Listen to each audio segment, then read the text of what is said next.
Je pourrais être plus heureux, et j'aurais sans doute de meilleures manières, si je croyais être descendant des empereurs de Chine.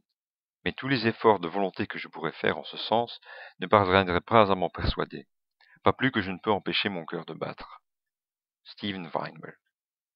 Il existe une tradition de révolte contre la raison, dont on trouve des accents et des auteurs aussi différents que Pascal et Nietzsche, et qui rejette toute la discussion précédente en admettant volontiers qu'il n'y a pas d'argument rationnel en faveur de la religion, et qu'en fin de compte, il s'agit uniquement d'un choix personnel.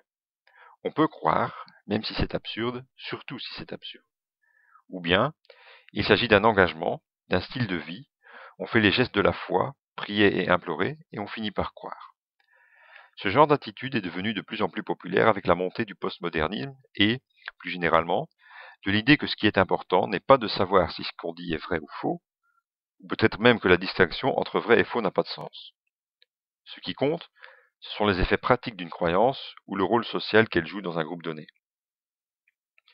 Dans la variante postmoderne la plus extrême de cette tradition, le problème de la contradiction entre différentes croyances religieuses ne se pose pas.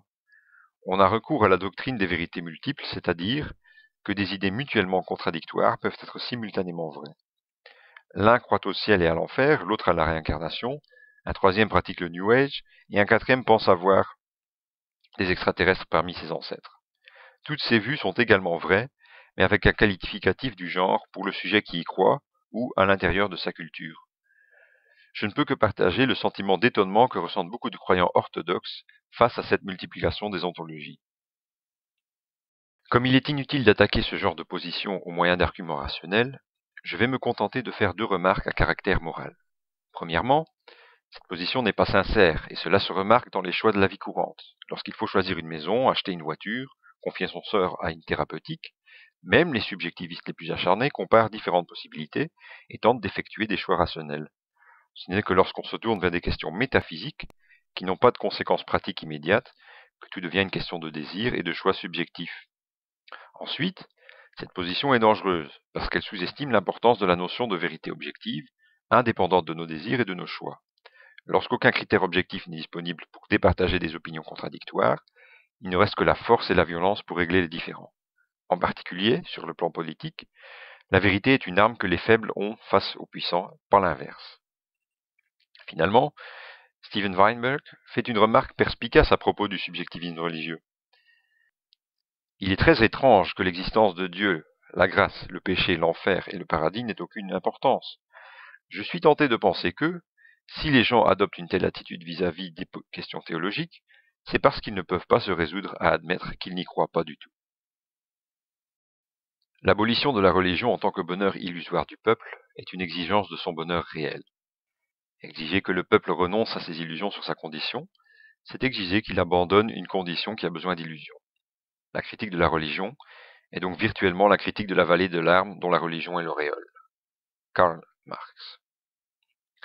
Tout d'abord, il faut lever une ambiguïté de terminologie. L'attitude défendue ici, qui s'appuie sur les limites des connaissances auxquelles l'humanité a accès, est souvent considérée comme une forme d'agnosticisme plutôt que d'athéisme. Mais il s'agit là d'une confusion. Par exemple, le pape ne se dira pas agnostique au sujet des dieux de l'Olympe. Par rapport à eux, il est en réalité, comme tout le monde, athée. Idem pour toutes les religions africaines, polynésiennes, etc. En fait, les théologiens les plus orthodoxes et moi-même sommes probablement d'accord sur 99% des religions existantes ou ayant existé. Personne n'a jamais prouvé qu'Aphrodite n'existait pas. En réalité, il y a deux sortes d'agnostiques. D'une part, ceux qui constatent qu'il n'y a aucune raison valable de croire en une divinité quelconque et qui utilisent ce mot pour désigner leur position, laquelle n'est pas réellement différente de l'athéisme. Aucun athée ne pense avoir des arguments prouvant l'inexistence des divinités. Il constate simplement, face à la multiplicité des croyances et des opinions, qu'il faut bien faire un tri. Et dire qu'il n'y a aucune raison de croire en l'existence d'un être revient à nier son existence. Mais d'autres personnes qui se déclarent agnostiques pensent que les arguments en faveur d'un déisme ne sont pas totalement convaincants, mais sont peut-être valides, ou font une distinction entre les religions de l'Antiquité et une religion contemporaine, et cette attitude est effectivement très différente de l'athéisme. Remarquons aussi que le phénomène de la croyance en tant que tel est pratiquement indépendant des arguments pseudo-rationnels discutés ci-dessus.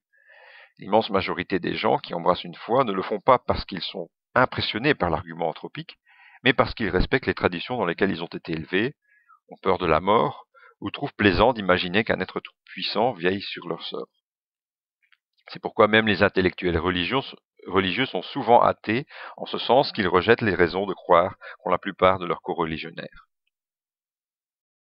Les idées développées ici paraissent sans doute aller un peu trop à contre-courant du consensus mou qui domine la pensée contemporaine. La religion n'est-elle pas devenue inoffensive? À quoi bon la critiquer? On peut grosso modo classer les attitudes religieuses selon un axe orthodoxe libéral. Lorsqu'on se déplace le long de cet axe, on passe d'une croyance dogmatique et littérale en certains textes sacrés à des positions de plus en plus vagues et défendues avec de moins en moins de vigueur. Les torts causés par ces variantes de la religion sont évidemment différents. C'est la variante dogmatique qui fait le plus grand tort, qui impose des morales barbares, fonctionne comme opium du peuple et, opposant les vrais croyants aux impies, encourage divers conflits. C'est elle qui domine dans le tiers-monde, mais pas seulement là. En ce qui concerne les variantes libérales de la religion, qui ont tendance à être répandues plutôt parmi les intellectuels, elles pêchent de deux façons. L'une est de fournir indirectement une pseudo-justification aux variantes les plus naïves et les plus dogmatiques de la religion.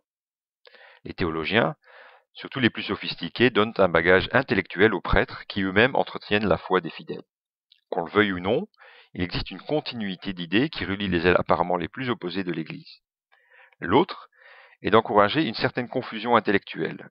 Pour reprendre ce que Bertrand Russell disait dans un autre contexte, l'attitude religieuse moderne prospère grâce aux erreurs et aux confusions de l'intellect.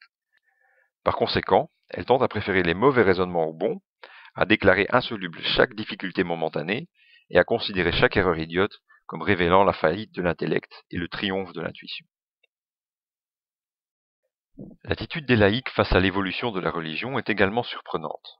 Au fur et à mesure que la religion devenait floue et vague, l'opposition laïque devenait floue et vague. Au nom d'une volonté de dialogue et de respect, on en vient à ne plus affirmer ce que l'on pense. Mais le véritable respect part d'une affirmation claire des positions des uns et des autres. Le dialogue ne peut pas se baser sur un vague consensus humaniste qui occulte, en bioéthique par exemple, les profondes différences qui opposent des morales basées sur l'utilitarisme et sur la révélation. Avec l'effondrement du marxisme, la critique politique de la religion s'est aussi considérablement affaiblie, en partie parce que le marxisme lui-même a édifié un certain nombre de dogmes. Mais il ne faut jamais oublier que ce qui est important dans l'athéisme, c'est l'attitude sceptique sur laquelle il est basé. Et que la critique politique de la religion doit aller bien au-delà de la critique de soutien apportée par les églises au pouvoir en place. Il faut remettre à l'ordre du jour la critique de la religion comme aliénation. Et l'attitude critique vis-à-vis des vérités soi-disant révélées peut et doit s'étendre petit à petit à toutes les abstractions qui sont en réalité des constructions humaines, mais qui, une fois réifiées, s'imposent aux hommes comme des fatalités extérieures qui les empêchent de devenir réellement maîtres de leur sort. Dieu, l'État, la patrie, ou de façon plus moderne, l'Europe ou le marché. En tout cas, la critique de la religion reste une étape irremplaçable dans la transformation de cette vallée de larmes en un monde véritablement humain, débarrassé à la fois de ses dieux et de ses maîtres.